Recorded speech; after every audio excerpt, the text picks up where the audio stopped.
And welcome back to another episode of PWT Talks NXT right here on, well, YouTube or on the PWTorch Daily Cast. If you're listening to the recording, we're here talking NXT Great American Bash Night 2 for August 6th, 2024.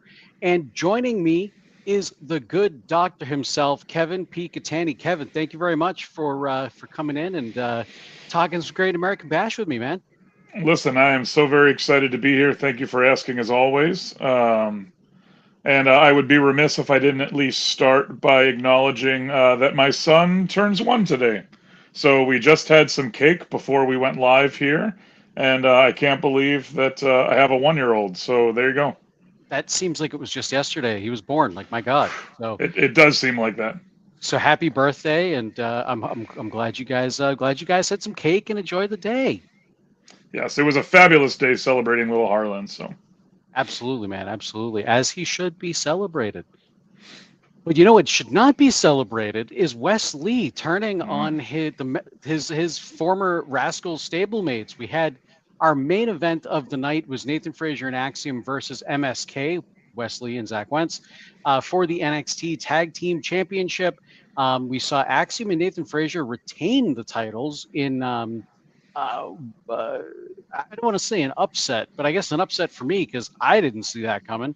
And after the match, the Rascals and Axiom and Frazier were giving each other a bit of a sign of respect, kind of in the center of the ring, and kind of showing each other that they love one another and there's no hard feelings after the match and all that. Nathan Frazier and Axiom, they take their titles and kind of walk up the stage, leaving the Rascals kind of to have their moment in the center of the ring. When Wes Lee super kicked Trey in the face and then low blowed Zach Wentz and continued the beat down on them, threw Trey through the barricade, smashed Wentz's head into the steel steps ringside and all that, and kind of just walked up the ramp to close the show. So not necessarily the ending that I was expecting here. I didn't see a Rascals breakup coming at all. Quite frankly, this was actually like a shocker to me. With all of the kind of discontent between Nathan Frazier and Axiom over the last few weeks, really more couple months now, where first Nathan Frazier was on speed, WWE speed, and then Axiom was on speed, and they didn't want each other to be there. They wanted they wanted each other to be focused on their tag team title reign and all of that, not focused on individual titles and individual things. Excuse me. So I kind of thought we'd see the breakup of Nathan Frazier and Axiom here, and they even kind of played into that when Axiom accidentally super kicked Nathan Frazier in the face in the middle of this match. But they were able to pull it together and retain the titles after all. So 2 surprises here for me. One was that the Rascals didn't win, and 2, it looks like the Rascals broke up, or at least Wes Lee is no longer with them, which is kind of a shocker. I thought the match itself was great, but Kevin, what did you think of all of this? yeah, color me as surprised as you. I did not have the Rascals breaking up 2 weeks into their return on my bingo card. I do agree with Derek in the chat here that as that match went on and they were able to work more, the crowd definitely was getting into it. I was into it for sure. And yeah, I thought for sure that the Rascals were going to win and kind of pick up where they left off, mostly because the story of Fraser and Axiom seemed to be centered on them wanting to explore what the singles life looked like, and I wouldn't be mad at that either. And so yeah, my whole crew was watching the show after we had cake, and my oldest daughter looked at me and she goes, "Daddy, why are they still like in the ring? Like, why are like the show's over? What's happening?" And that was my clue that no, the show's not over. Something's about to go down. And I don't know that I would have pegged Wes to be the one to turn, especially because they've been building his redemption arc for a while here. But he's the one of the 3 that it makes the most sense, right? Folks don't really know Trey that well yet. and Zach's only been back for a couple weeks. So yeah, I'm surprised. Again, my wrestling buddies and I, who chat regularly on the interwebs and in text, our motto since Triple H has taken over is LHC, let Hunter cook, and in this case, let Sean cook. So I have full faith that they know what the heck they're doing here, and so we'll see. But yeah, I sat there mouth agape for a few minutes at the end of that episode, just wondering that really did come out of left field for me. Yeah, no, me too, 100%. It's not often where there's an angle that happens and it plays out in front of my mind where I haven't like thought about it, like where something, maybe not the exact angle that's playing out was something went through my head, but like at least something in the ballpark or something like that. But this for me was completely out of left field, and I like it. I really like it. It's always fun as a wrestling fan to be able to be surprised again, because a lot of times things are very formulaic, and but new time, new era here under Triple H and Shawn Michaels, well, in NXT anyway. And we keep saying new era. It's been almost like what, 9 months or something. So we're getting close to a year here. So yeah, so but still, still a little. Sometimes it's difficult to get used to a non-Vince WWE, and in a good way. I'm not saying it's a bad thing. It's just not nearly as predictable as it used to be. Nate, on the topic of this match, I didn't respond to the tweet because I didn't want to add insult to injury, but as I was scrolling through Twitter prior to logging in, Zach Wentz had tweeted like 2 hours ago, like advertising for tonight's show with just the word redemption on it. And of course, I wanted my tweet to be, well, this didn't age well. But I thought, you know what? Let this man be upset that he just got low blowed by his former best friend here. But I thought that was kind of funny. No, that is. I like that. I like that. No, it's going to be interesting to see where this goes, where this plays out. It might even. I'm curious to see if this even plays out on TNA TV as well. Which now I'm going to have to add that to my DVR, but that's fine. But I mean, the Rascals, they were a big part of TNA TV too, recently, and Slammiversary and all of that. So it's going to be interesting to see where this kind of goes. Brock Bennyfield in the chat comes in and says, "Will West change his style to serve a heel character?" We'll see. We'll see. I'm going to assume yes. I'm going to assume he's going to probably adjust his style a little bit. He's so high flying and over the top with a lot of his moves and everything that you can't really help to just cheer them. So I'm going to assume he's going to have to adjust a few things, not just his in-ring work, but also his overall character too, which is kind of obvious for a heel turn, but whatever. I agree. Yeah, but I agree with Derek. I think his style I don't think his style really leaned one way or the other. He just came out in bright clothes and slapped hands with fans, so he was a good guy. So I imagine if his attire takes darker color tones and he just, I guess, flips the crowd off, etc., he does strike well. And there are heels that fly, right? So I don't think he's going to have to do a major overhaul, but certainly his demeanor and his attitude are going to have to change. So, yeah. And Azan White comes up in the chat here too, saying AJ Styles never changes up his style as a heel either. So, which good point. You don't necessarily have to, but we'll see. We'll see kind of where this goes. I wasn't thinking of Wesley as a heel like 20 minutes ago, so now I gotta think about this a little bit. Cool, but yeah, like I'm excited, and I don't know if I know we did Wrestling Night in America together not that long ago, but I can't remember if we talked about this on there or not. So I'm going to ask, since it's a good time, we could either talk about it now or during the Joe Hendry stuff, but may as well do it now because we're here. What do you think so far about this? Kind of overall about this collaboration between NXT and TNA?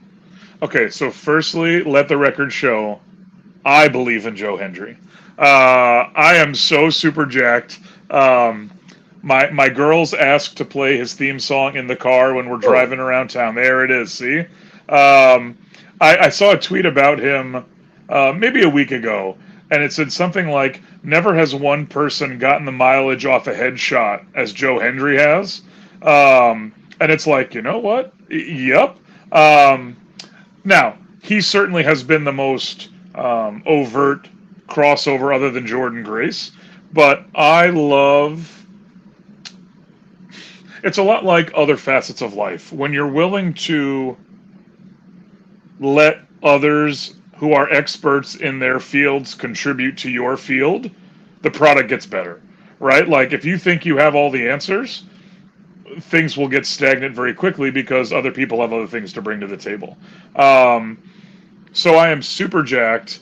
Um, I will say, as a if I have to choose a side, I am pro WWE over AEW, and so I'm happy that this TNA collaboration is working well for them and paying dividends, not just for WWE, but I think all the statistics that I've seen for TNA and their recent pay-per-views have been the biggest numbers, the biggest ticket sales, and so to me, AEW had that opportunity.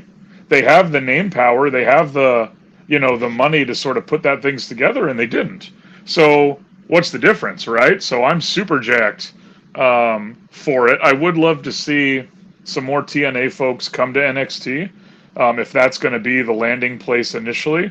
Um, but so far, I am loving Joe Hendry. Me and my wrestling buddy group. That's his shot is the profile picture for our text group. So we are all in on Joe Hendry. And my my older daughter, just at the end of the show, completely out of nowhere, said, "Hey, mom and dad, look!" And she did the quick spin around like Joe Hendry, and I was like, "Oh, okay, you're That's in." amazing. And she did it so great too. Um, so yeah, it sounds like Joe is loving his time in NXT, as his in-ring announcement made it sound like. We are Yes. definitely going to be seeing quite a bit of him moving forward, which is just fine. I like that he was brawling with Gallus.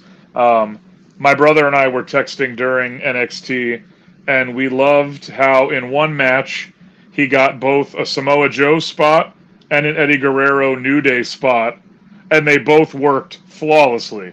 Yep. And I just got such a kick out of that because it was all in character, right? Like the Samoa Joe move out of the way thing was his like turn and look at the camera, fabulous. And then the chair, ooh, they hit me thing just played so well. So I thought that all worked really great too. No, I agree. I agree. Personally, I think Joe Hendry came off to me as the biggest star on the show. When you kind of take it, and look at the match in its totality, he was able to take on three members of Gallus by himself. He didn't need anybody from the outside to help him, and he looked awesome while doing it. He got in that spot, like the Samoa Joe spot. He got in the Eddie Guerrero spot.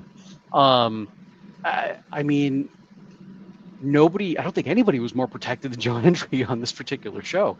And as you said, after this match, Joe Hendry did come out or stayed in the ring, said that, we're going to be seeing more of him in TNA or in NXT rather.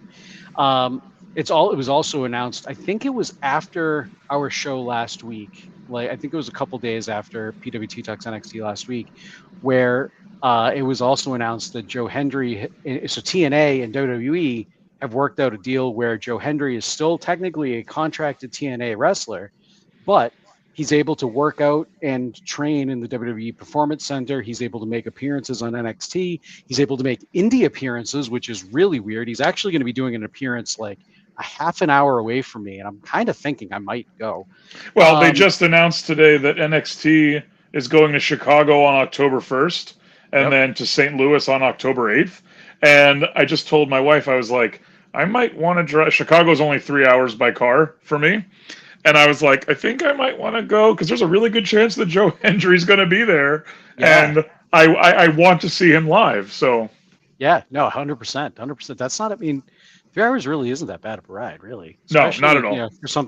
for something you're looking forward to. So, yeah, so we'll see. And actually, so Azan comes in and apparently knowing that we're not really watching TNA, that they are letting us know they're doing a Joe Hendry versus Wolfgang thing on TNA this week. So they're keeping the And I whole think too, Gallus Nate. thing Well, and alive I over think there. too, I do think that TNA is building a program between Joe and Nick Nemeth, Yep. and so I would imagine they want to build Joe up because they are going to probably tussle for the TNA championship.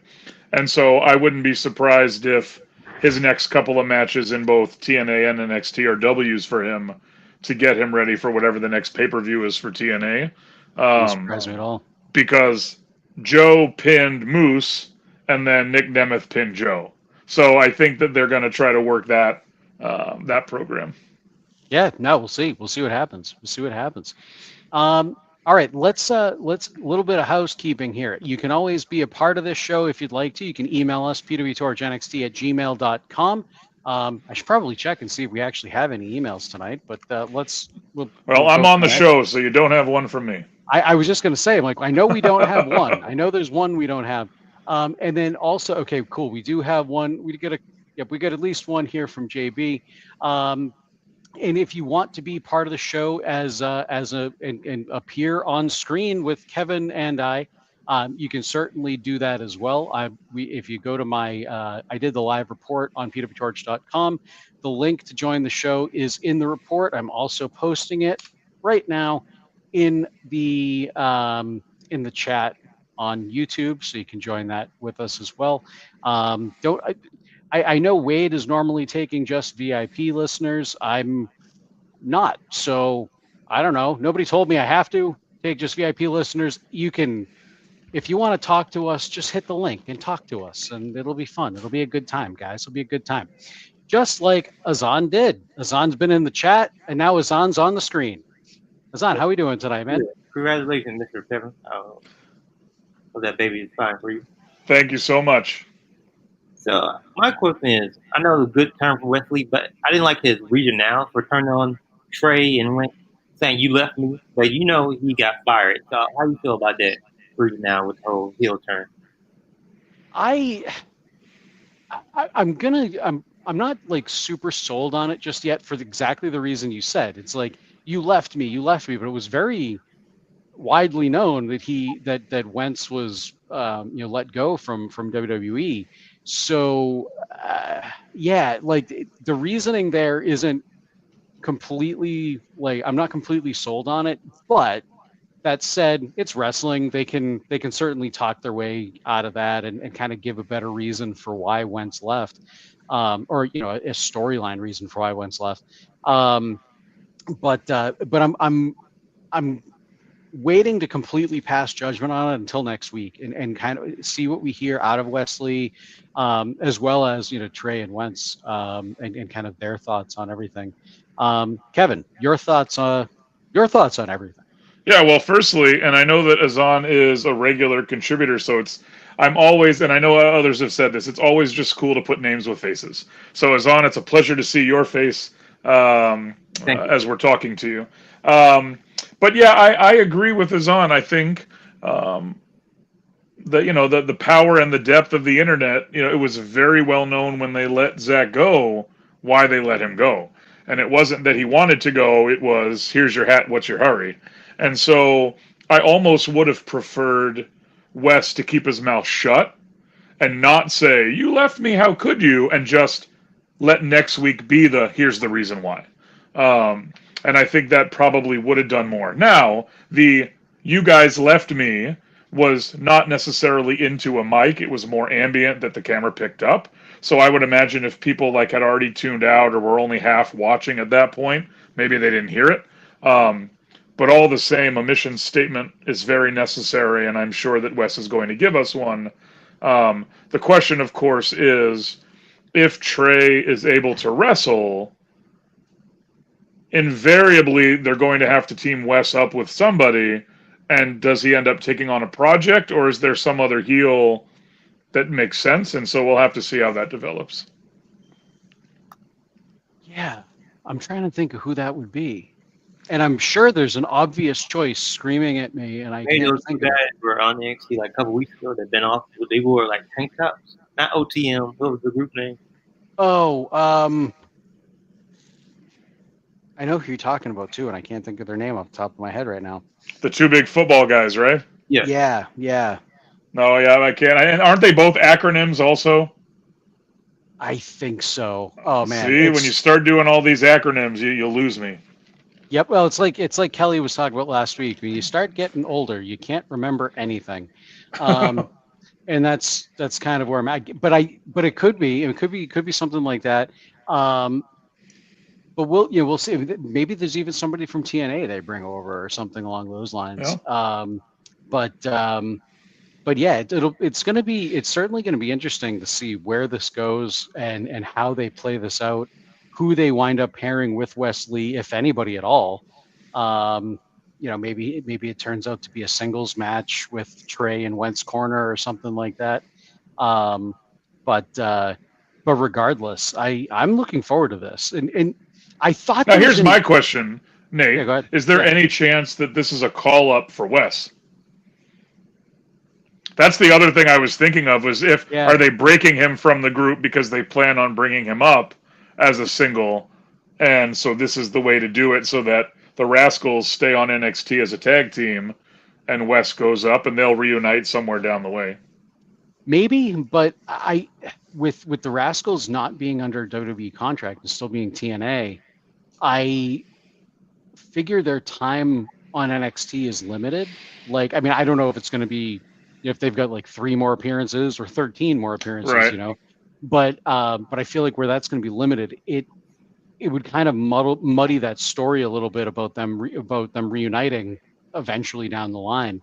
So I feel like this almost needs to take place and play out in NXT. But we'll see. We'll see. Well, and I agree with Gene that Trey is the one that deserves to be the most upset because when they brought Zach over, um, they said they had no real interest in Trey. So yeah, if anybody should have turned, it should have been Trey giving the double low blows and walking away. But yeah. Azan, any follow up or something else? What do you think about Pete Dunne taking care of Trick Williams, taking him down a place? I feel like that's a good use of Pete Dunne rather than this complicated feud with Sheamus and Ron. I feel like they should like focus on him more next to being like this hard nosed veteran. What do you think? I am always a big fan when Pete Dunne gets a push. That's just me.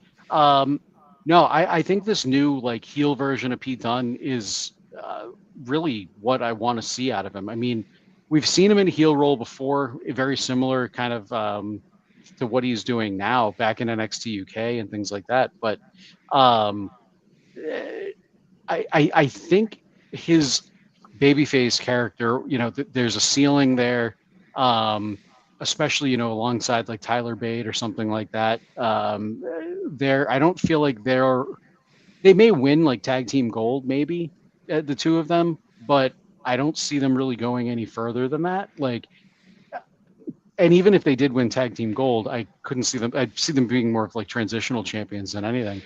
But now with Pete Dunne kind of doing this more heel act, um, he's got a lot more behind him. I think he's got a lot more heat behind him.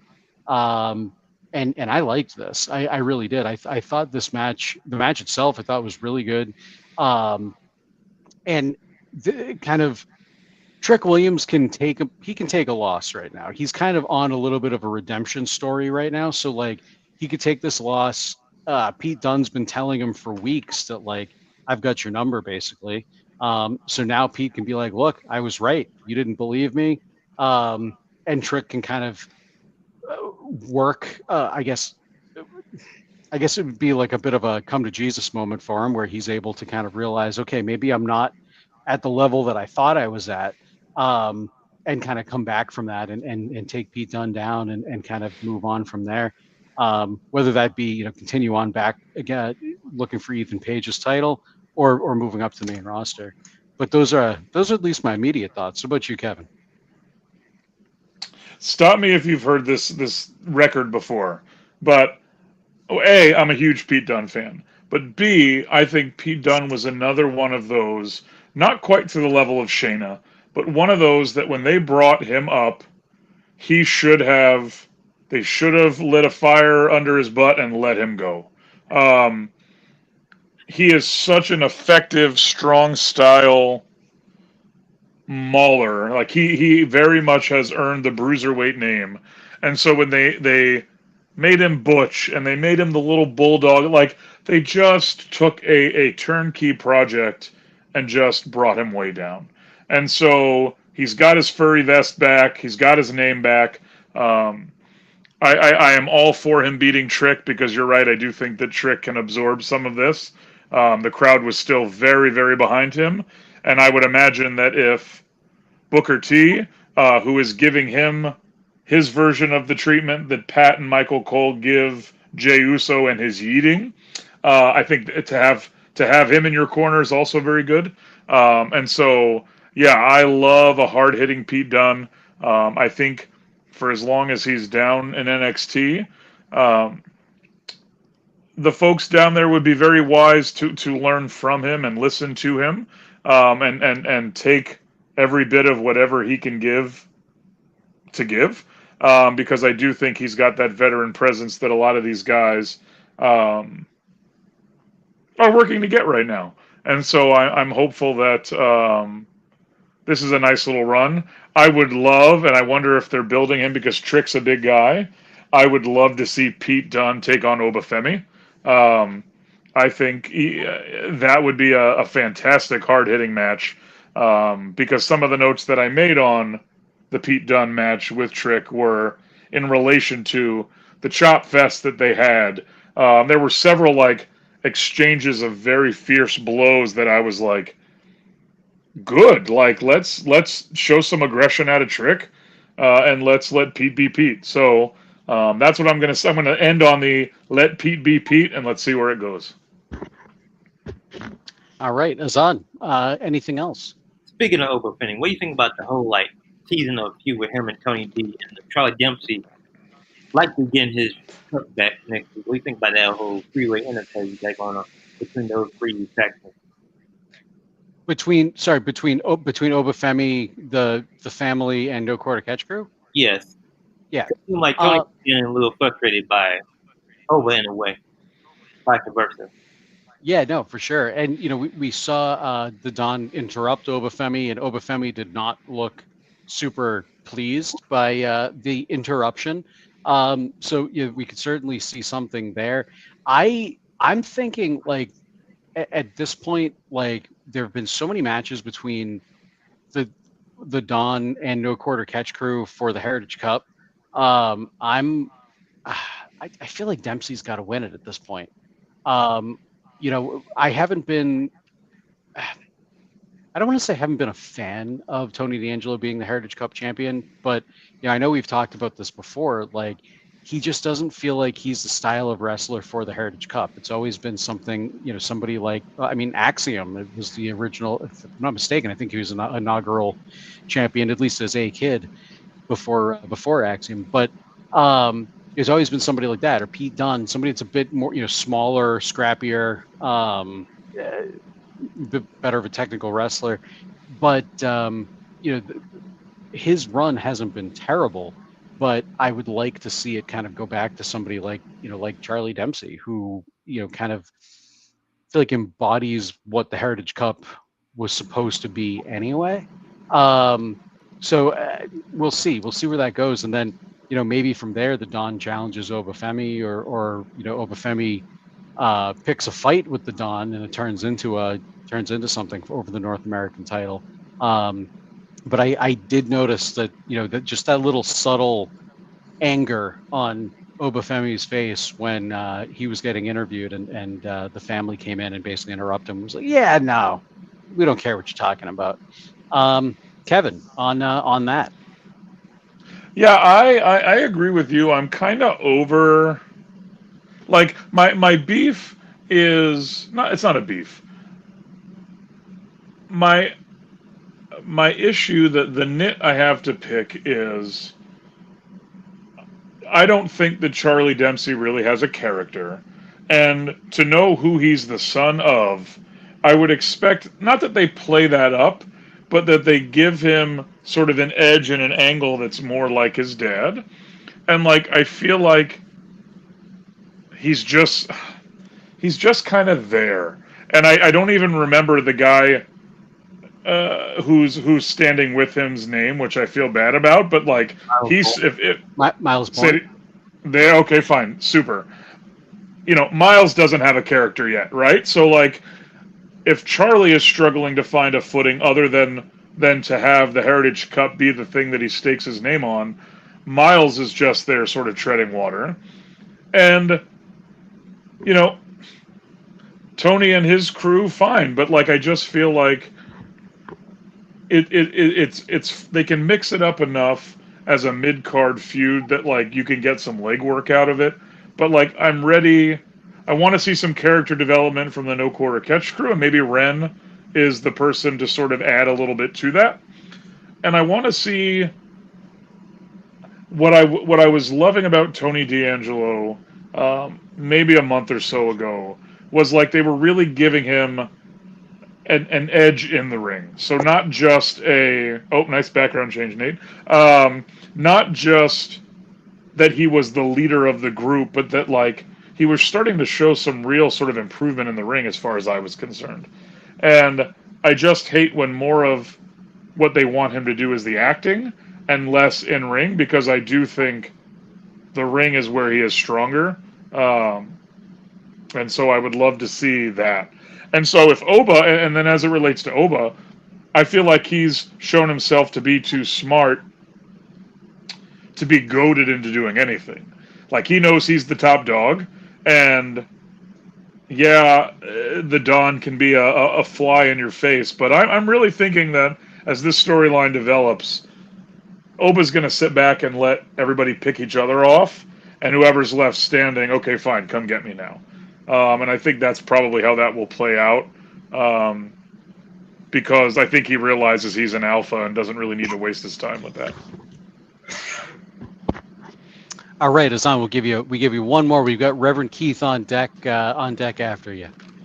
I can't follow him, but what do you think of people, like, I feel like they've been doing like a flight, maybe face turn with Jada Parker over these last 2 weeks with the best day segment.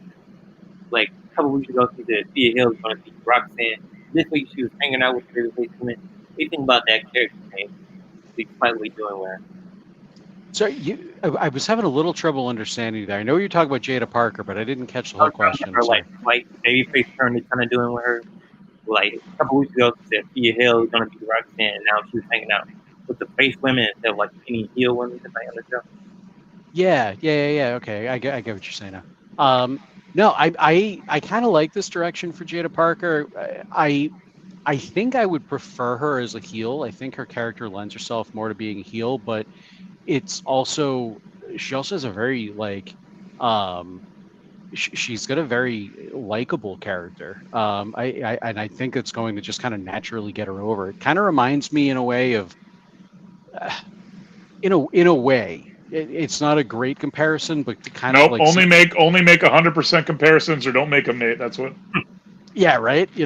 But it's kind of like to Sasha Banks while she was figuring out who the boss was, is kind of where I see Jada Parker right now. Except she's kind of figured her character out more so than I think. Well, and I would even say, Nate, she almost comes off as a more legit Lash legend. Right, because remember early on when Lash had the talk show, and we're like, okay, like I get it, but like this is like turned to 13, not even 10. Like we got to find a way to dial that back. Like I feel like Jada's authenticity in style is more believable to where Lash, like I think, was trying to dial it up a little bit, and so that would be a comparison that I would make. Actually, no, I like that comparison. I think probably better than the one that I made.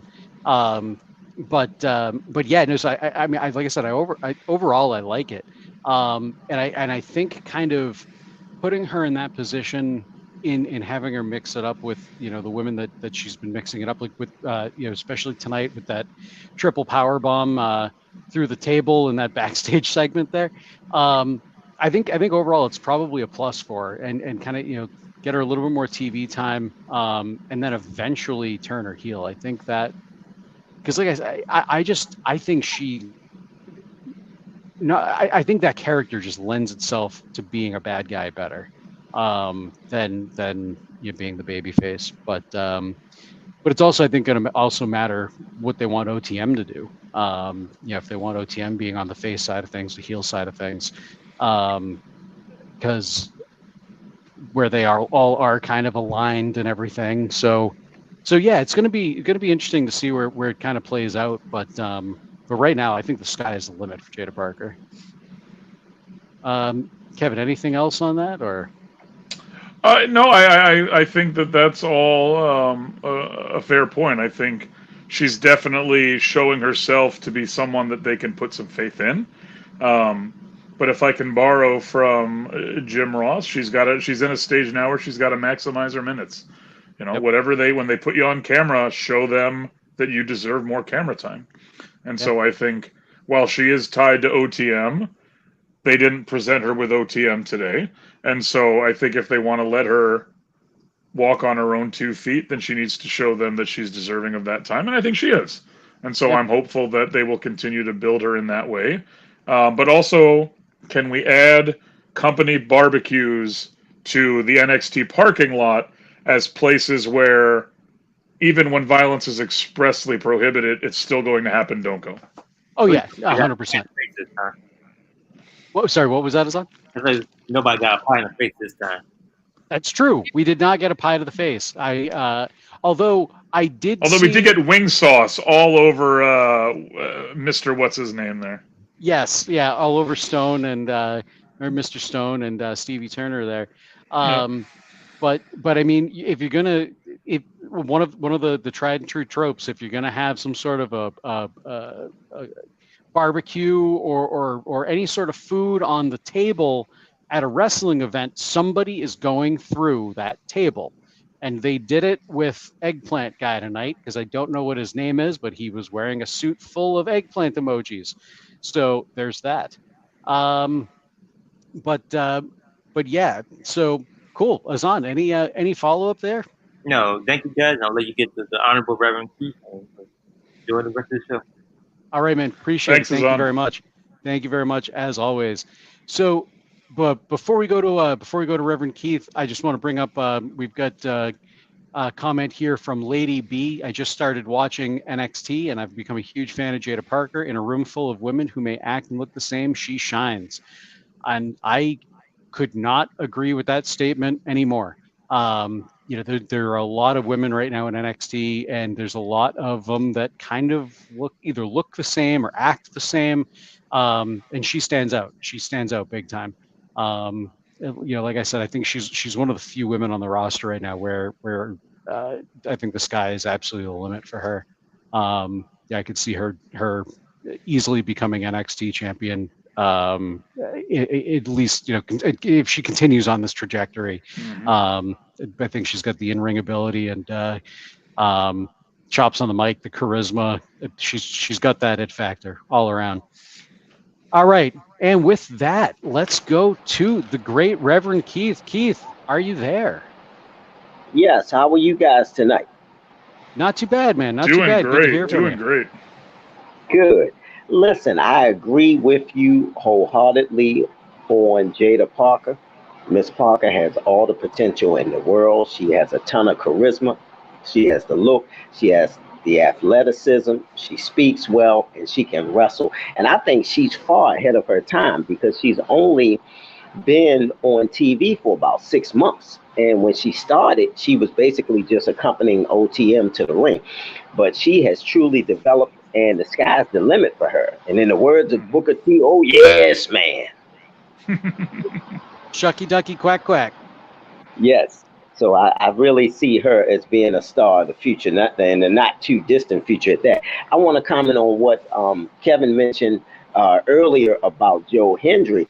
Not only did he pay homage to the late, great Eddie Guerrero, but he also paid homage to Samoa Joe and Shawn Michaels, because that instant flying corkscrew elbow over the top rope, even before the bell sounded, that's what Shawn Michaels used to do in his heyday, in his prime. A lot of times when guys were surrounding him from the outside, he would take them out early and often. And he also did a kip up in the middle of the match. So I'm sure Shawn was sitting back at the Dusty and Gorilla position, just heaping a ton of praise on Joe Hendry. Because we believe in Joe Hendry, and he's really performing top notch. And you can see they even had a Scottish flag. All the NXT universe was hovering behind him, behind the wave, behind the song. He's very popular. And Dr. Cattani, I can see why your kids love him. Yeah, he's doing all the right things. I like I said, when my 6-year-old came back into the living room to do the quick head turn, I nearly fell over because she's only seen him. This is her first time seeing him on TV, and so it just blew my mind. So yeah, I'm in.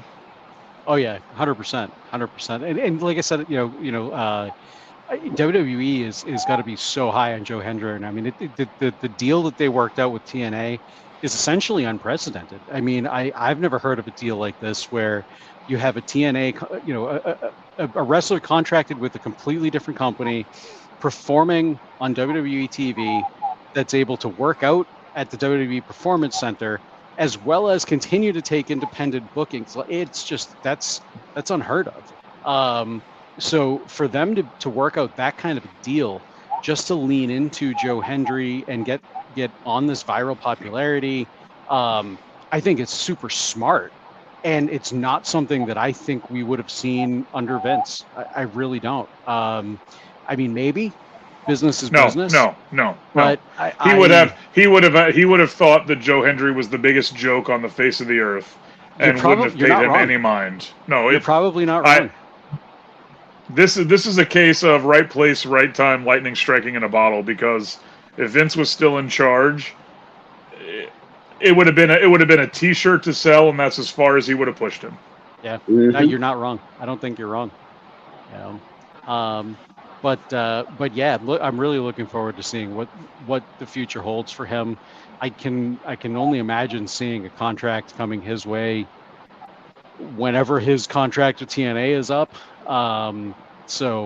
Because I mean, we talked a little bit about this last week about what it'd be like for him on the main roster, and I think if he winds up on the main roster, I'd want them to do it sooner rather than later. And I don't know how that would work out logistically with the TNA contract and all of that. But right now he's at like the peak of his viral popularity, and that may continue. That may continue to roll, and maybe this isn't the peak. Maybe a few weeks from now is the peak or something like that. But he's right up there right now. And as anything viral, that it's going to lose popularity a little bit over time. So I wouldn't want to see them try to pull the trigger on this like in a year when the whole Joe Hendry meme and everything is all kind of dried up and washed up.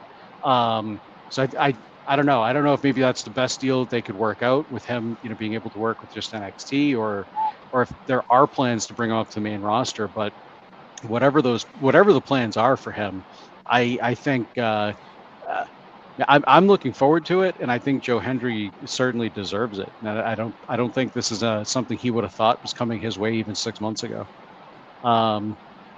Keith, we'll throw it back to you. And I'm so happy for both Joe Hendry and Ethan Page. First off, I just want to share this. Ethan Page used to wrestle in Ring of Honor around 2013, 2014. He's the type of person, he's very conscientious, okay? He would wrestle in the opening match, okay, and go sit up in the stands and watch and study all the other matches on the show. Now you see what has taken him to the NXT title. Not only did he begin there from the opening match on the card, a curtain jerker as they used to call it back then he went on to TNA, AEW, now NXT. So he's oozing charisma. He's gotten much better in the ring. He's gotten much better on his promo. So I'm so happy for him. The same with Joe Hendry. 2018, 2019. Joe Hendry was in Ring of Honor. He put in the work. He worked on his promo. And now he's one of the more popular wrestlers, not just in TNA/NXT, but all over the entire world. So, kudos to Ring of Honor and these two guys getting their feet wet in Ring of Honor. Yeah, 100%. No, I'm with you. As it relates to Ethan Page, I regrettably didn't know a whole lot about him prior to him coming in, and so I had to defer to my brother and a couple of guys who watch more of the shows more frequently. and they all said the same thing, that he just was underutilized and wasn't given time to really develop. And so I'm excited for him too, that they're giving him a chance to stand out and show what has continued to keep him in the business. And then just on the Joe thing, and I know we've kind of gushed about him quite a bit, but like look, see, like on cue. Like at graduations, people are holding up signs. At NASCAR races, like how it is just such an organic, crazy, wild marketing thing that literally at the Olympics, I think I saw a Joe Hendry sign. Like this guy is literally all over the place, and blessings to him, because when they showed that, what was it, not the documentary, but kind of that 5 or 6 minute video 2 weeks ago or whatever it was, when before he dyed his hair, he looked like most of the other guys in the locker room. And so those smart little decisions and tweaks he's made really have set himself apart, and he's now reaping the benefit of that, in good form. Yeah, no, 100%. Yeah, it's like, I feel like, both Ethan Page and Joe Hendry, but probably Joe Hendry more to a point, is they're really capitalizing on the time that they're getting. You said it a little bit ago, maximize your minutes. And Hendry is doing that 100%. He's every single second the camera is on him, he is doing something to get himself over or his opponents over. So I'm really excited to see what the future holds for him. And and like you said with Ethan Page, I'm also in kind of the same camp. I didn't, I'm not really a big AEW guy. I don't have a whole heck of a lot of time in my week for more wrestling outside of WWE, really. So, like, I didn't really know Ethan Page a lot. I knew, I saw some clips and some things here and there, but now actually, with him in NXT for 2-3 months now, I'm sold. Like, I think, an excellent talent. He's great in the ring. Excellent, like, on the mic. He understands his character. I think he's a great choice to be the face of NXT right now, be that NXT champion. Great foil for Trick. So I'm thumbs up right now for everything they're doing with Ethan Page. Keith, we'll throw it back to you. Okay, before I move on to Trick Williams, I do want to say that I potentially see them pulling the trigger on Joe Hendry in NXT before they do in TNA. I can just see that. And he kind of tipped his hand a little bit in a recent podcast interview when he was stating how he has open and unended access to the Performance Center. Whenever he chooses, he can work out with the guys, with the ladies, at the PC. I truly believe with his popularity booming, and especially now that they're getting ready to move to the CW, and they'll be moving to larger arenas where his popularity can increase that much more. I truly believe that Joe Hendry will probably be the one to dethrone Ethan Page. What do you think? I would like to see, you said Joe Hendry be the one to dethrone Ethan Page? Yes. I would, okay, throwing logistics out the window of, being a contracted TNA wrestler and on all of that stuff, yes, I would love to see that. I don't know logistically if that is going to happen, but or even if there's plans for that to happen. But as I was just saying, right now Joe Hendry's like at the peak of his viral popularity. What better way to capitalize on that? There's definitely a story you can tell there, and what the hell, like. Look at all the headlines, a non-WWE wrestler is a WWE champion, and things like that. I think that would make a lot of buzz. They'd probably get people to tune in. I like the idea. I don't know if it's, like I said, I don't know if it's necessarily going to go that way. But if it did, I would not be disappointed whatsoever. Kevin. Yeah, well, I think that would be a great thing too. As I had mentioned previously, I feel like they're in the works to building a Joe Hendry, Nick Nemeth program in TNA. And I wonder if Joe Hendry is able to beat Nick Nemeth and become the TNA champion, could they set up at maybe the Thanksgiving NXT PLE? Because I feel like they'll do one right around Survivor Series. Could they end up doing like a champion versus champion, Ethan Page versus Joe Hendry? Not necessarily for any sort of unification, but just to have some real sort of shine to the battle, if you will. And I think that'd be a really great way to highlight sort of the best of TNA and the best of NXT with actual hardware behind it. And then part of me wonders, and again, this is purely irresponsible speculation, so understand that this is totally coming from the back burner.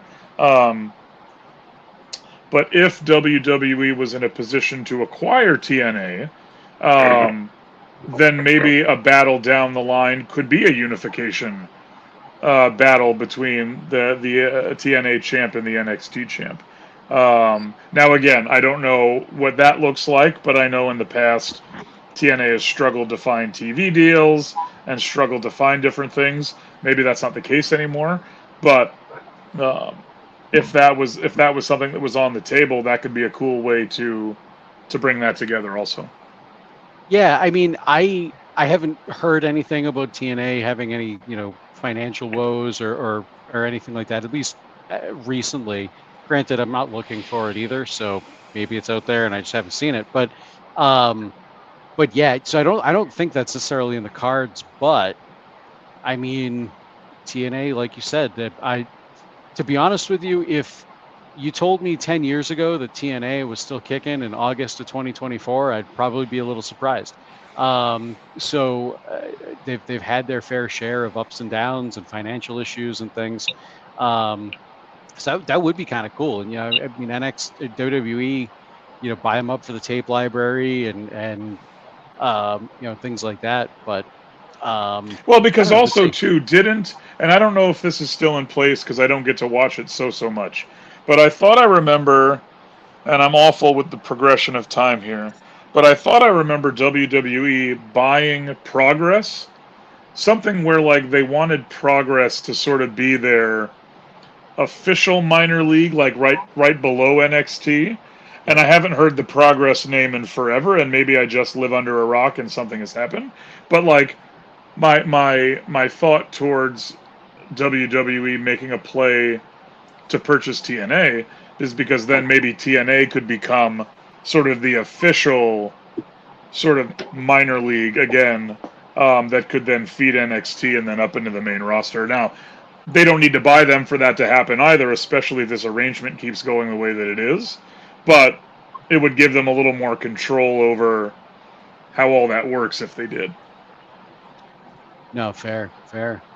Yeah, I don't know, but like, I was just actually looking at Progress. Progress is still a thing. They've got upcoming events and whatnot.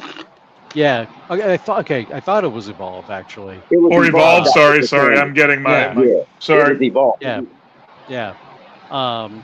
But because I don't think we have any new Evolve events or anything like that. I think Evolve's kind of gone. But yeah, I mean, I think the TNA name has enough value where,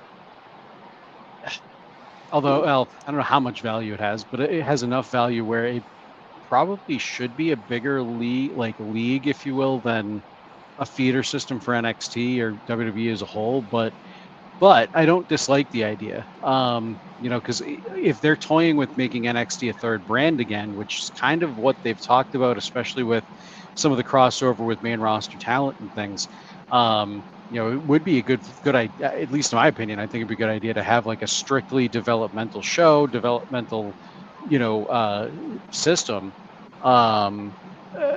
that allows the talent kind of a little bit more time and maybe fewer eyes on them to get kind of get some reps under their belt. But we'll see. We'll see what happens as time goes on. I don't think TNA is going anywhere or going to be bought up by the WWE banner anytime soon. But no. But at least it's fun to think about. Keith, we'll throw it back to you. Yes, and last but certainly not least, I wanted to discuss the plight of Trick Williams. Now, he's become more aggressive. I know he's become more agitated and aggravated. Do you potentially see him going back over to the heel side? Because I'm beginning to wonder, with his actions and then losing to Pete Dunne. Of course, that feud will continue as was set up by the backstage brawl. But I'm just wondering, looking down the line, do you potentially see a heel turn from Trick? I wouldn't rule it out, but I'm not there yet. I think the crowd's still too much still behind him a lot, which I guess is a good time to pull the rug out from under people and do a heel turn is when they're super hot on him. So that there is that. But I am looking at this so far as, because obviously Pete Dunne just did a heel turn, so he's obviously the bad guy in this feud. I'm looking at this as Trick kind of trying to get a bit of an edge back and improve himself after losing his title and not being able to regain it back and kind of slipping down the card a little bit. So I'm thinking of it as more of just like an edge in that respect. But I also didn't expect Wes Lee to turn on the Rascals tonight. So, it's certainly possible that they are planning something for that for Trick, and the setup for it is certainly there, as you kind of pointed out, that the breadcrumbs are there if that is the way they wanted to go. So, like I said, I wouldn't necessarily rule it out, but that's not the way I'm personally leaning at this point. Kevin, which way are you leaning? I'll take the Wade Keller post SummerSlam round table approach of thumbs in the middle. No, no, I'm inclined to be with you, Nate. I don't think a heel turn is imminent because I've been reading this situation as figuring out who he is now that he's been to the mountaintop and been kicked down the mountain. Now, how do I, like, one of those when you're on top, you never see yourself not being on top? Well, now he's not on top. And he's now not on top, and there's no mellow or no safety net but him. And so I think that this is 100%, he's going to take some lumps, he's going to go on his vision quest, and he's going to come out of this bigger and better than he did before, because I think, it's one of those situations where, like, I could see if this was a real life thing, him looking himself in the mirror going, the people love me, I know I'm doing good work, I'm prepared, but I'm just not winning, like, what the heck? Like, this could very much be that, okay, well, can I still be a good guy and kick butt a little more aggressively than I have been? Like he's been I'm immediately going to, like, a Dungeons and Dragons character sheet here, right? But, like, his finesse and his charisma are through the roof, but, like, his strength and his constitution maybe aren't there. And so, like, now he's got to go find the fighter's edge and the willingness to climb the mountain again that he hoped he didn't have to, and now he does. And so perhaps a long-winded way of saying, no, I don't see a heel turn anytime soon, especially with several of the top folks at that level being heels right now. And so from a purely logistic standpoint, I don't know that they need another heel at the main event level right now. All right. Hey, Keith, any follow-up there? No. I thank you for taking the call and the opportunity to be on the show. It's been a while, and maybe next good to hear from you, man. We'll get a chance to talk to each other and see each other. So thank you, and God bless you, and have a good week. All right, man. Thank you very much. Appreciate it, as always. Yeah, thanks, Reverend Keith. Always good to hear from you. Yes. All right, cool. So with that, let's go to our emails. Like I said a little earlier, you can always email us, pwtorchnxt@gmail.com. Kevin usually will be one of the ones that we have in our inbox, but Kevin is joining us live tonight. So let's go to our email from JB. JB says, hi team, it's JB from Detroit. He's got 5 points, as he usually does. Point number 1. Does NXT have a problem with the frequency and the contrived nature of backstage interactions? I have no problem with the concept, and it can be done very well and effectively. However, I feel as though when I'm watching NXT, there's often three to four interactions in one. Sorry, there's often 3 to 4 days interaction. Maybe he's trying to say 3 to 4 days worth of interactions in one backstage segment, like there was tonight with No Quarter Catch Crew and the D'Angelo family, Obafemi and Axiom and Frazier. That's a bit much for my taste. His second point, not sure what it is, but as a 30-something-year-old man, Joe Hendry makes me feel like a wrestling fan when I was 12 years old again. The guy truly has the it factor, whatever the it factor might be. Number 3, will the CW debut of NXT mean anything for a change in the product and or presentation? They're certainly pushing it heavy with the debut of Punk in Chicago, followed by Orton in St. Louis. Number 4, is Wesley an example of being a part of a greater than the sum of the whole with the Rascals? I actually like the heel turn because I'd like to see another dimension to the Lee character and give him some experience as a heel, because I don't think he's ever been one before. And that's actually a good point. At least in NXT, he hasn't been. Number 5, with that being said, I feel as though it's going to be hard to get Wesley booed, as the fans didn't really have much of an emotional connection to his Rascal teammates since they've been primarily in TNA during most of Wes's NXT run. As always, love the show and go BIP. So his first point, the contrived nature of backstage interactions, sometimes I feel like they do get a little bit much in NXT. I personally like it when there is a thread that is weaved through the entire show, whether it be one thread or a couple different threads, and we kind of come back to them throughout the show. They did that a lot in the Attitude Era. They kind of do it some now on the main roster, at least. So like tonight, we saw a lot of the No Quarter Catch Crew, a lot of Nathan Frazier and Axiom, and kind of callbacks to other segments and earlier in the night, or even things that happened last week.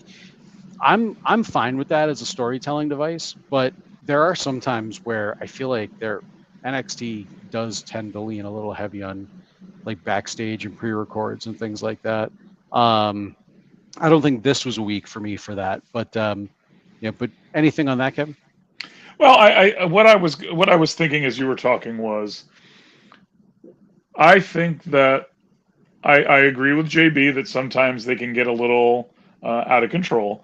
But I think where WWE stands out from AEW is in a situation like this, right? The main reason that they're doing all this backstage stuff is to give face time to people that either haven't been introduced yet, don't get a lot of match time yet because of the number of folks that are getting match time, or as a way of introducing, like in this case, Ren Sinclair to the No Quarter Catch Crew as a more frequent thing. And so if you want to look at how two companies use their 2-hour blocks, I think that NXT is doing more with that time because they're still getting, I mean, shoot, Nate, you and I have been doing this show and listening to this show for a lot of years, and they're still getting their 48 to 65 minutes of wrestling in the 2-hour show, and they're filling it with, oh, hey, here are some of these people. So even though you don't know them immediately, as I was guilty of earlier with Miles Bourne and an Eggplant Guy, now you've seen the face. And now next time when they show up, oh, yeah, that's the guy from last week, that sort of thing. And so while I do think they go to it maybe a little more often in some weeks than others, I do agree with it as a device, because it gives face time to, it's doing what a developmental program is supposed to do. Give face time to people who haven't yet earned their stripes, as a way for us to start picking our own favorite extra, if you will, in the background and going, okay, no, I'm following that guy or that gal, moving forward. And so I think that is one of the things that sets them apart from AEW, is because they don't do as much of that in the other company, and I think that's what's hurting their bloated roster and not giving them any real face time. And I think I know the answer to JB's next point for you, but as 30-something-year-old men, does Joe Hendry make? Oh, I thought we were closer in age.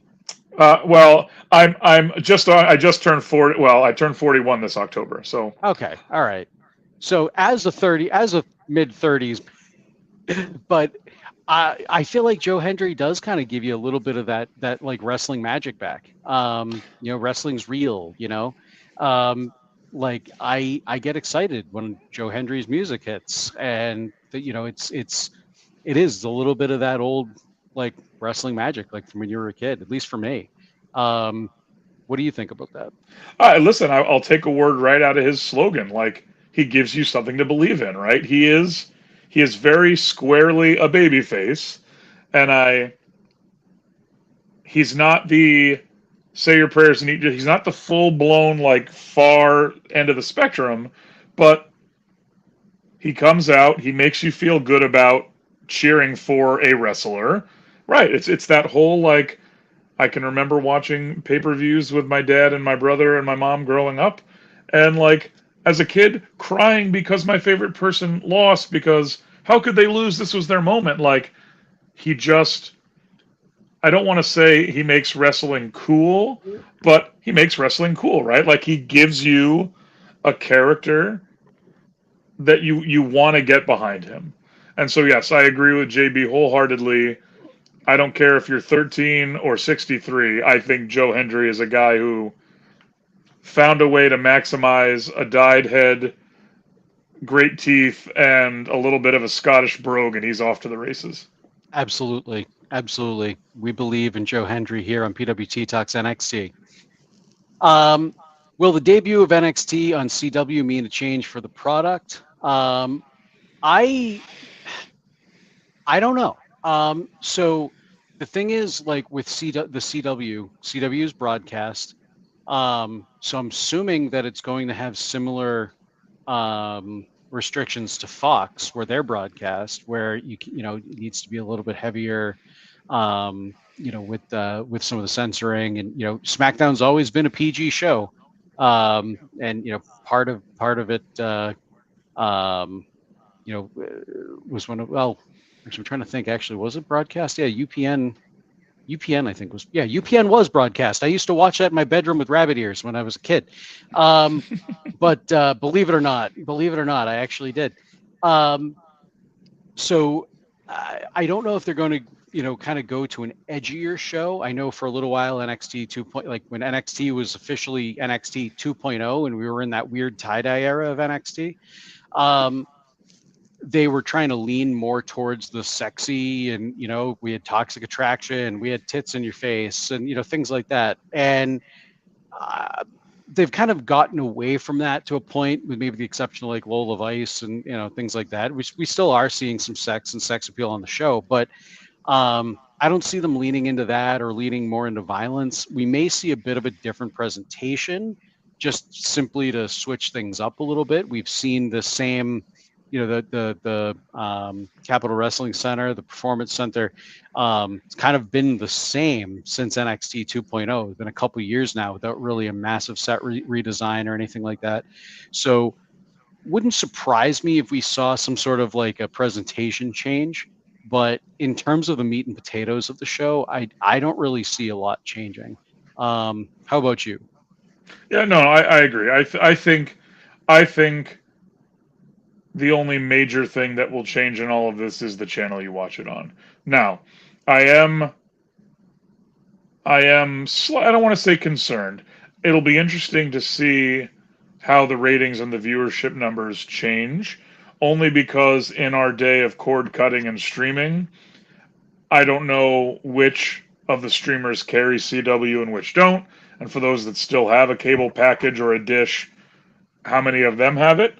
Where USA is, just about basic cable in terms of it being carried on most providers. So I don't know if that's an issue in terms of who can access it. But other than that, you know, WWE cameras are WWE cameras, and WWE camera guys and gals are WWE. Like, I think it's going to have the same look and feel. It's just going to be on a different channel. Yeah, and I think, and Wade would probably know better than me, but I think the CW probably would allow people to get more eyes on the product because it is broadcast, whereas NXT is cable. Yeah. So technically, I think it means that this is probably more accessible. Hmm. But but I'm also not an expert on that. So that's just me. I could be completely. Nope, I'm taking it as gospel. Yep, nope. Damn it. Okay, well, fine, be that way. I just actually also, is there a way that we can sneak Joe Hendry's face onto the show logo, like somewhere small in one of the corners with you and Kelly? Can we sneak a Joe Hendry face in there somewhere? I'd love to. I don't know. I mean, I don't know if Wade go for it, but I think it'd be a hilarious troll job. It might, it result in a cease and desist for Wade or something like that. But I don't know. I love it. I love doing little Easter eggs and things like that, or just taking Joe Hendry's face and putting it up on the screen every like 10 minutes. There it is.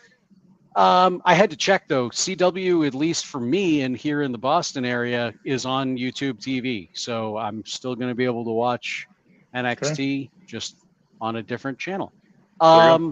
Yes. We were on JV's email. Here we go. Is Wesley an example of being greater than the sum of the whole with the Rascals? He likes the heel turn because he wants to see more dimension to the league, to Wesley's character. But he thinks it's going to be hard to get Lee booed because people aren't super invested in the Rascals. The other two Rascals where they're from TNA. And I can't disagree with that. I think we're going to see what happens next week. The fans tonight were shocked at Wesley's betrayal of his friends. So I think if this was a touring show like Raw or SmackDown, and they were going to be in a different building next week, it might be tough to get him booed because people would be like, "That was awesome." But reality of it is there's probably going to be 50% of the same people in the building next week than there were tonight, and they're probably, knowing that crowd, they're probably going to boo Wesley pretty heavy next time they see him.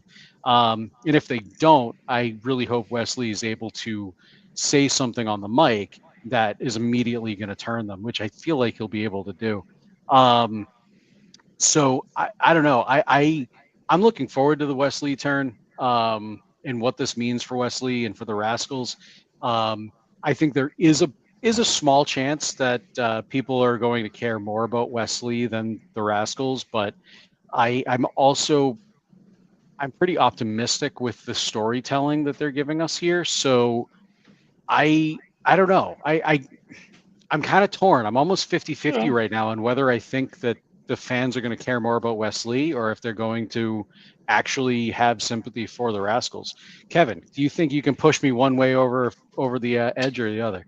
No, again, I'll go back to a comment I made earlier in the show. Let Sean cook, right? Like, they're not doing these things just to do these things. And so I think I can't remember if it was here in the chat or if it was Azan or Reverend Keith, but like that idea of let's let him see if he can be a heel, right? Because if someone has been a career babyface and now you're asking them to be a jerk, some people can do that better than others, right? And if it's not germane to your character and like your makeup, people have struggled with that, right? And so I'll be very interested to see if he can add this new dimension purely to show other people he can turn on the jerk and turn off the jerk.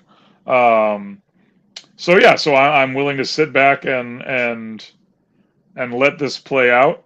But I do agree with JB that, I mean, never mind Trey, but like Zach was gone for such a long time that like most folks either forgot or didn't really even like. Now, on the other hand, I don't know that you let them build back up. Like, I feel like if you gave this another couple of weeks, then the turn I think would have been even like crazier. But again, I'm in Hunter and Sean I trust, and we'll let it play out. And also because I know I'll forget before the end of the show, and all of the logos that are on here are fabulous. But I just want to give Brock here in our chat a big thumbs up for his avatar picture here. That's just bringing back all of the childhood stuffy memories. I know I had one of those. It no longer exists because I'm sure it fell apart, but that's bringing back mad nostalgia. So thank you, Brock, for choosing a picture that just makes me feel like a kid again. For those that are listening to the recording and aren't watching on YouTube, it's a stuffed animal of some sort. I don't know what it is, but it's chained up with some orange handcuffs. Well, I It hope look Brock's still on, but I think it was like My Little Monster or something, like it was like meant to like compete with the Teddy Ruxpins and the the My Buddy kind of thing, where it was like the alt version of that. And I know I had one. So it came with like a plastic chain and everything. It was pretty my metal, as the kids say. There it right, is, My Pet my Monster. pet There you go. monster, my pet monster, according to Thank you, Rude Rude Dog Dog. there. Yes, with the sweet picture of John Cena's taco and burger place. I didn't even know that was the thing. Um, but hey, there we go. All right, let's keep moving because we still have a couple matches we haven't actually talked about yet here tonight. Ren Sinclair versus Kendall Gray. If Ren Sinclair can win, she will join the No Quarter Catch crew. This match was actually already scheduled to take place tonight, but the stakes were raised earlier in the night when No Quarter Catch crew was in the back talking with Ren Sinclair about her match tonight. And the Dunne Tony D'Angelo, the Dunne, and the D'Angelo family showed up and essentially said, "Hey, you know what? If she can win her match tonight, I'll give you a shot. Or I'll, being Tony D'Angelo, will give you, Charlie Dempsey, a shot at my Heritage Cup next week." And if that is the case, and that does happen, she'll join your faction. So Tony D'Angelo looking out for Ren Sinclair here to join the No Quarter Catch crew. Little strange and convoluted, if you ask me, but whatever, is what it is. This ended up, like I said, leading to the match, Ren Sinclair versus Kendall Gray. Ren Sinclair did go over with a little bit of help from the No Quarter Catch crew, but the help was it did not actually play into the finish, which I really liked. She didn't, it almost seeming like she didn't want the help in the No Quarter Catch crew. She just wanted to win on her own accord, which I thought was pretty good. The match itself, I mean, it was pretty quick. Where I did the report tonight, I forgot to actually time it out. I need to remember to time the matches when I'm doing the report. But it was a pretty quick match. I think it was one of the shorter matches of the night. It was a basic match, which I think it should have been, considering the level that Ren Sinclair and Kendall Gray are both at right now. A lot of arm drags, a lot of wrist locks and lockups, tie ups, things like that. So I mean, I think overall, like I said, it was a basic match, but I think the fundamentals were there. I think they looked pretty good. Excited to see what Ren Sinclair is going to do with the No Quarter Catch crew. That faction has had so many ups and downs over the last handful of months. And I think Ren Sinclair, she has enough charisma to bring something a little bright and bubbly to that group that may make people care a little bit more about them. With losing Drew Gulak, kind of the de facto leader there, and Charlie Dempsey kind of taking that leader faction or that leader role over. I don't know. I feel like No Quarter Catch Crew's kind of just slid down the card a little bit, or at least out of people's, maybe not down the card, slid down people's minds. Maybe a better way to put it. They're still being pretty prominently featured on TV, but I know, at least me, I don't care as much about them now as I once did. So we'll see. We'll see where this winds up going. But I'm hoping that Ren Sinclair brings some much needed life into the No Quarter Catch crew. That, along with Davian Heights, who is also part of the No Quarter Catch crew, wasn't there tonight as he is competing in Japan. But I think between the charisma that both of them have, could be some cool stuff for the No Quarter Catch crew. What about you? What do you think so far of this match and Ren Sinclair joining the No Quarter Catch crew? Okay, in full disclosure, this is when we walked away to do cake. So I heard it in the background, but it had, like here Reverend Keith says, 4 minutes. So in the time that it took us to light a candle and sing happy birthday and cut the cake, the match was over. But in wrestling, we all look for little things to draw us to certain characters. And so the reason that I am rooting for Ren Sinclair is that happens to be my middle daughter's first name. And so, and my middle daughter loves anytime she sees her name in the wild. We were in Target yesterday, and there is a book near the checkout area, something about a wren in the attic or something like that. And she ran over immediately and was like, "Daddy, take a picture of me. There's my name." So she's jacked that there's a wrestler on TV that has her name. So I will be jacked for her that there's a wrestler with her name. And in that way, I do also hope that she brings a little bit of life to the No Quarter Catch crew because, yeah, I just think it's some dudes, and I don't want it to be dudes. I want it to be Steven Regal's son, who is a BA strong style wrestler, assembling a crew of other BA strong style wrestlers. And so maybe Ren can be the slap in the face to get them moving in that direction. All right, we didn't really talk a lot about Ethan Page versus Oro Mensah for the NXT Championship. This is our mid-show main event here tonight. And I was actually surprised to see this in the mid-show main. I figured this was either going to open or close the show, but I think it made sense because we had the opener tonight was Trick Williams and Pete Dunne. That was a pretty big match. Although that I guess could have gone on as a mid-show main, but the big angle with the tag teams, the tag team titles and Axiom, Nathan Frazier, Rascals, that I think deserved to be on last. So we had our NXT Championship as our mid-show main. Ethan Page did wind up going over after hitting an Ego's Edge for the win. I thought this was actually much better than I thought it was going to be, because I just coming into the match, I like Oro Mensah. Don't get me wrong, I really do, and I think they did a pretty good job of building him up to be an opponent for Ethan Page, but there was no chance in my mind that Oro Mensah was going to win. So I kind of came into this match I don't know, I wouldn't say not looking forward to it, but I already had my predetermined notions of what was going to go on here.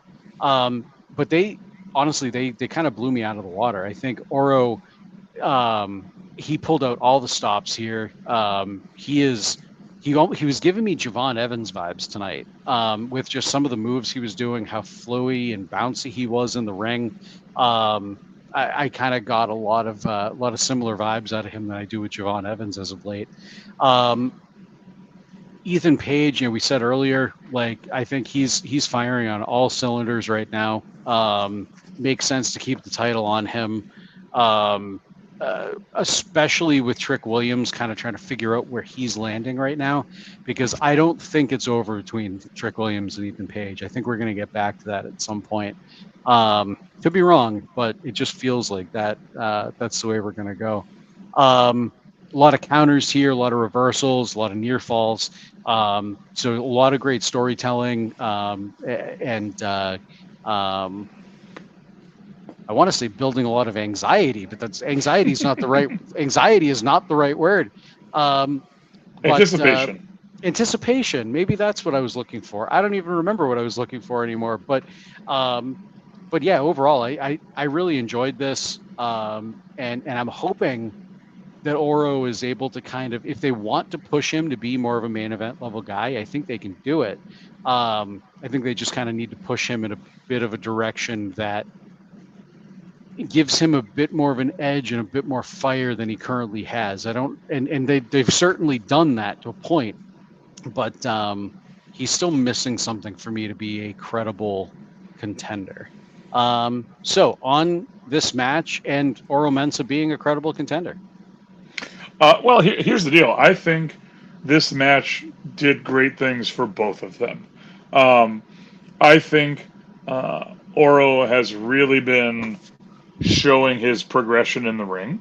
I think that this match, in my mind, was designed to do two things. It was designed to give Oro some minutes against the champ, right? So we talk about maximizing your minutes. Here's your chance to not be Noam Dar's sidekick. Here's a chance for you to be your own guy. Show us what you can do. And I think for Ethan, this match was show us you can work with a guy who can create a lot of movement in the ring, right? Because I think that Ethan is a movement guy, but he's not a movement guy on the order of Oro Mensah. And so I think it showed the NXT universe, and it gave Ethan a chance to show that he can certainly brawl with the Goliaths, right? Like he was in there with Trick, who is a very large man, and now he's in there with a far speedier, suave, trickstery, flipperoo kind of guy. And so I think it hit on both ends. It showed a dimension to Ethan that he can hang with people that create a lot of movement, and I think I think that Oro acquitted himself very well. He looked very crisp against the champ. So like, again, I don't think this is an immediate catapult to the main event scene as we've been talking about, but I do think he maximized his minutes, and I think that he showed that he is capable of being more than the fourth member of a group and sort of excuse me, I want to say the muscle to Noam Dar, because I think he might be a little smaller than him, but like, I mean, effectively that's the role that he's serving. Right. And also, hey Sean, so I think it was a great match for both of that, and it did well in that mid-show main event where if you wanted to get up to go to the bathroom and get a drink, you didn't, because I thought some of the near falls in that match were good enough to make you stay put just in case. Yeah, no, they were. Like I said earlier, I didn't think Oro had a chance in hell to win, but then I'm watching the match and some of the near falls, I was like, ooh. I think that some great storytelling here. So yeah, I'm a fan of what they're doing with Oro, and with Ethan. Sean just showed up and said, asked us what's up. So nothing much, man. We're just talking some wrestling. And he's asking how Ethan Page has done as champion so far. I think Ethan's doing a great job. I think he's playing a heel champion perfectly. So we're still obviously pretty early into his run as NXT champion, but I like what they're doing with him. He's playing up that ego character very, very well. So yeah, I'm looking forward to seeing the rest of his run here and how long he's going to hold it, when, who he's going to drop it to. A lot to talk about for sure. Cool. Let's keep moving here and talk about Kelani Jordan versus Tatum Paxley for the North American Championship, Women's Championship. So we saw Kelani Jordan retain her title here. Although there were a couple times this match, I thought Tatum might wind up pulling it out. We saw Tatum at one point in the match, she disappeared under the ring. Kelani went to go find her. She lifted up the ring apron, and there is the Barbie doll that looks just like Kelani Jordan that Tatum Paxley was playing with a few weeks ago. And then Wendy Chu came out to steal the doll. Because this is wrestling, folks, and we're talking about people playing with dolls. So there's that. I'm not sure what to make of the whole doll thing, and Wendy Chu. Actually, Wendy Chu also attacked Tatum Paxley after the match, and it looks like we're setting up for Kelani Jordan versus Wendy Chu to be the next North American Championship match. Which I'm okay with. It'll be a good match. Wendy Chu's a great wrestler. I just don't like the character. I don't like the gimmick, but whatever. But yeah, overall, like I said, I thought this match was really good. Tatum Paxley impresses me more and more when we see her. Every time we see her, she's really, really starting to understand and embrace this character. It really kind of almost reminds me of a more dark and sinister Mickie James when she was like stalking Trish Stratus in a way. This Tatum seems to do that, not necessarily just pick one person to stalk. She's kind of stalking multiple people and has since she's had this character. But yeah, like I'm digging it. I'm digging it quite a bit. We also saw Jasmine Nix, Fallon Henley, and JC Jane backstage watching the match on a monitor, and they were actually watching the match correctly on a monitor, not standing next to the monitor and doing one of these, like cranking their neck all the way to the side. They're actually looking straight ahead at a monitor. So I'm glad that finally wrestlers know how to watch TV. What did you think about this match? And what are your thoughts as Kelani Jordan as our inaugural North American champion? Yeah, I think she's doing great. I think, she is really getting it in the ring. I think that her promo work is her place for growth, but she's doing fine. What I liked about this match was it kind of felt old schooly in from the perspective that Tatum picked a body part and kept on it. And I think that the message that they were building was, despite having her leg attacked for the entire match, she found a way to win, right? So they're already building the resilience piece. I thought both women worked really well together.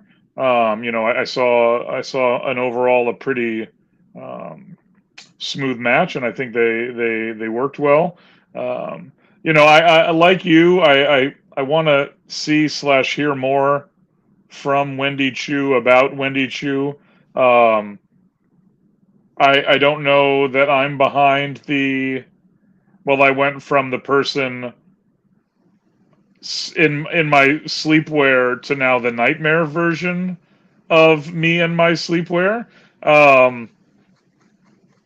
So I don't really get that. I'd be okay immediately booting her into the Wyatt Six as another female presence. I never thought about that, but yes, please. Well, if they need another woman to be a women tag team with Nikki Cross, I'm for it. But I like. Here's what I liked about.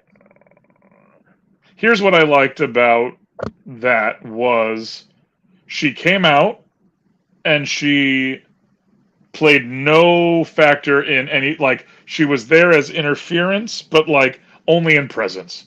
She didn't touch anybody. She didn't draw the attention of anybody where it led to a near fall. Like, I'm okay with people inserting themselves into sort of the tangential areas of the match, so long as it doesn't always end up in interference that either leads to a DQ or helping or something like that.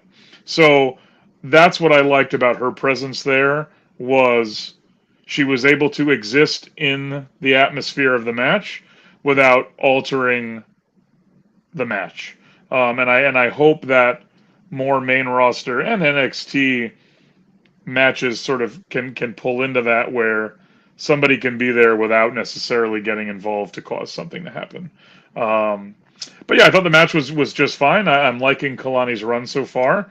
I think that she's continuing to develop each week, and I like that they're putting a lot of trust in her, because I still think that folks like Tatum are new enough, are on the newer side, where like they're very much using Kelani as a barometer of, all right, who can hang and who can't hang. And so Tatum has a little more equity in than some of the other women, but still in terms of like in ring time, on the newer end. And so I think it's a great feather in the cap for Kelani that the company is trusting her this way. And I think so long as she continues to show up Wednesday through Monday to be hungry and put the work in before each taping, she, like Sean is saying, like, there is nowhere to go but up for her if she's willing to stay hungry and put the work in. Yeah, I agree. I completely agree. All right, let's. We have one more match. We've kind of talked a little bit about Trick Williams and Pete Dunne, but we haven't really talked about the match. So our opener was Trick Williams versus Pete Dunne. Pete Dunne going over here tonight. Now, Trick Williams is after he lost his after he lost his NXT championship to Ethan Page, he's kind of been on a bit of a redemption story, trying to get his mojo back a little bit, for lack of a better term. And Pete Dunne over the past handful of weeks has basically been kind of lurking in the shadows when Trick Williams has been talking to the audience, and would usually say something to Trick Williams along the lines of like, "Hey, you're not the man you thought you were. I've got your number," things like that. Not those probably weren't the things he said, but along those lines. Ended up leading into a match between the two of them to open the show tonight. I really liked this match. It was a great show opener. Very frenetic, fast paced. But at the same time, they also took their time and they slowed things down when they needed to. As Pete Dunne is one to do, especially to get in his like finger locks and trying the joint manipulation as they call it with the fingers and all of that. So I definitely like that. But I think this was like a great way to showcase kind of to showcase what Pete Dunne can do as a heel, and kind of a way to push him up the card a little bit too. He's been a great, I guess, bit player in a lot of different ways since coming up from NXT UK. Yeah, he was more of a small fish in a big pond, or sorry, big fish in a small pond back then, and kind of toiled with the main event a little bit more. But now being on the main roster and even his initial NXT US run, he wasn't quite up in the main event very often. But now kind of putting him in with Trick Williams as well as still doing stuff on the main roster, I think that says a lot about what they, how they feel about Pete Dunne and what they expect out of him if he's pulling double duty like this. So yeah, I think he's a great foil for Trick Williams right now. And I think he's going to push Trick Williams to a point where Trick is going to, as we kind of talked about earlier tonight, he's going to kind of snap and kind of try to overcome Pete Dunne, overcome Ethan Page, and like finally get back to being the top dog in NXT. So we'll see where that goes. But right now, I'm really looking forward to seeing what's going down with with Pete Dunne's heel turn, to be honest, more so than Trick Williams, I think right now. That's just me on a personal level, but yeah, Kevin, how about you?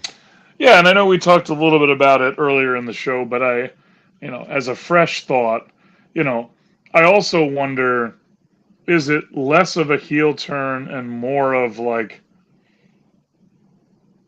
the lone wolf scenario, right? Like, I don't need to be in a group like I was on the main roster. I was doing just fine when I was on my own. I'm not here to make friends. I'm here to beat people up and compete for championships. And so I agree that is currently shading on the heel side of things, but I also am interested to see it play out over the next couple weeks to see. I don't want to quite give him Miyagi status to Trick, but like I think that he is versatile enough in many styles where like they could have a series of matches over the next month or two or 6 weeks where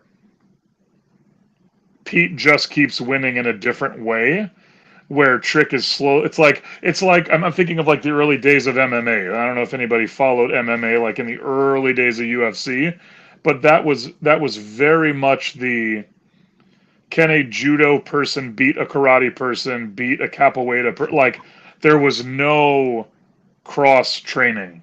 And now, if you look at any modern MMA athlete, they know wrestling, they know boxing, they know jiu-jitsu, they know like, and so I think Pete could be the mentor in like a weird kick your butt kind of way to Trick, to show that like you've got to be more than a one trick high impact big man pony to do well in this company. And it got you to the top the first time, but it's not going to keep you at the top.